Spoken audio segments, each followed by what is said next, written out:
All right. Welcome to our Flags of Change segment, where we explore how powerful symbols are often born from the bold vision of just one individual. So, Kirk is sticking around. We're going to talk about one of the most iconic flags in American history, the Star-Spangled Banner. So, this flag inspired our national anthem and continues to symbolize resilience and unity more than 200 years after it flew over Fort McHenry. So, all right, Kirk, start at the beginning. How did this massive flag come to be? Who was behind making it? Yeah, so I feel very fortunate. I live not too awful far from Fort McHenry, which is situated outside of Baltimore. And the flag itself was actually commissioned to be made. It's a garrison flag, which was something a lot of the forts at the time would have, to be raised for special occasions or holidays, or in the case of Fort McHenry, just in the morning, which is interesting. But the flag itself was commissioned sort of on the eve of the war when it was coming. And it was created in Baltimore by Mary Young Pickers Gill, and her flag making shop. So she had several young assistants who were helping her with it. And it was massive. So 30 by 42 feet. It weighed Oh, around wow. 50 pounds. And it had 15 stars and 15 stripes, which was the requisite number that was for 15 states. There weren't 15 states during the War of 1812. There were a couple more, but that was the dimensions that they were made, and so that is the flag they created, and truly an impressive sight. I mean, just a massive flag.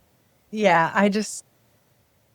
I mean, we sell flags that big now, but I just can't even imagine someone making something that massive. So, I mean, when we think about the War of 1812, I mean, I just can't get over the weight. I feel like it would weigh more than 50 pounds. Yeah, But but anyways, when we think about the War of 1812, I know you mentioned Fort McHenry. Yep. Can you set the scene? What was happening there when the flag was commissioned, when it was raised daily? Sure. So war had broken out between Great Britain and the United States over a variety of reasons, including impressment of sailors, the failure of British to evacuate forts, the frontier, lots of different things. It was commonly referred to as Mr. Madison's War because James Madison was president at the time, and he felt he had brought on this war. And it began in 1812, but it wasn't the most prosecuted war at the time. Britain was busy fighting Napoleon in Europe, but after the initial defeat of Napoleon in 1814, they began to turn their attention back towards the United States in the war that they're prosecuting there. And so they planned to attack the major ports of the United States, which included Baltimore.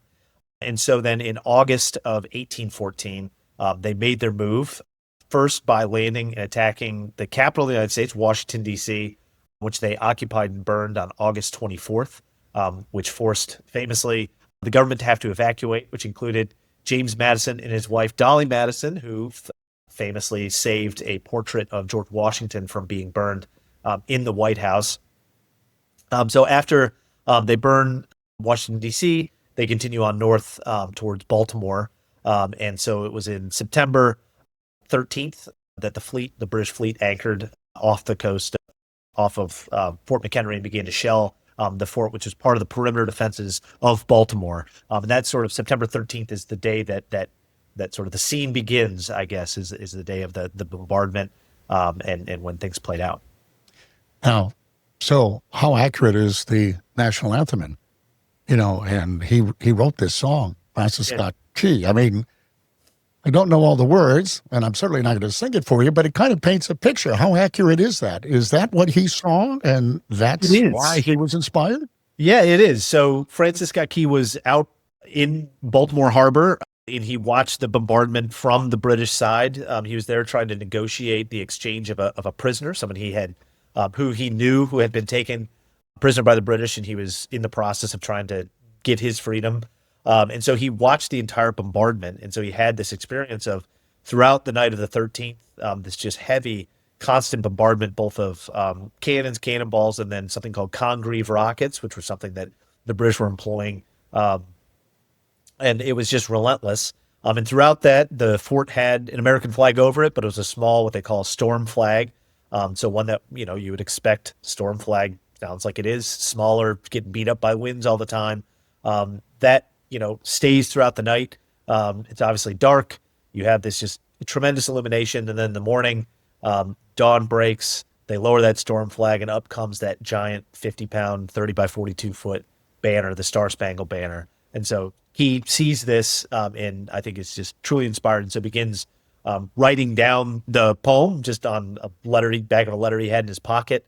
And then he completes the poem on September 16th. So a couple days later, then it gets published in a newspaper in Baltimore. And that's as the poem was then called The Defense of Fort McHenry. And so it was from there that it began to gain notoriety, a young nation standing up to the great British Empire and winning a victory. I mean, it sounds like obviously it was well received almost immediately, but how did it rise to the national anthem status? Yeah, so it was, and he did write it to a British song, and so it was, tailor-made for people to sing it and people to repeat it. And it, throughout the 19th century, it continues to grow in popularity. It's played at Independence Day celebrations, at military parades, at other events. But it's actually not until 1931, Herbert Hoover actually signed the law that said it would become the national anthem. And so since 1931, it's officially been our national anthem. But throughout that period, it was seen, again, as this tremendous, inspiring scene that really shows what it means to sacrifice, to stand up against, forces who would be otherwise trying to subvert the government. And still sticks with us to this day. It's inspiring. No wonder you're in the flag business. Because, exactly. Wow. I mean, it means much more than sometimes it appears. I always believed the flag represented an event. How accurate, I didn't know. And listening to you, it really is almost gives you goosebumps. It really does. Well, I feel like, if you go to Texas or something now, there's 50-foot flags all over the place. But I'm just still stuck on back then. How big was this pole? Probably the biggest. It was, probably incredibly inspiring to be serious about it or whatever. Yes. But for sure, goosebumps. So can you go see the original flag? Yeah, so the Smithsonian still has it. It's at the American History Museum on the National Mall. So they've done an incredible job restoring it over the years. So it's in great shape. You can go see it. They have a nice little exhibit. And if people are in the area and interested, not only in that flag, but in this event, I would also encourage you. The National Park Service maintains Fort McHenry, and it's an incredible place to go. They do a tremendous job. Even with the sort of the video that they show you has a moment where they sort of replicate that moment where the flag comes into view. And it's really tremendous.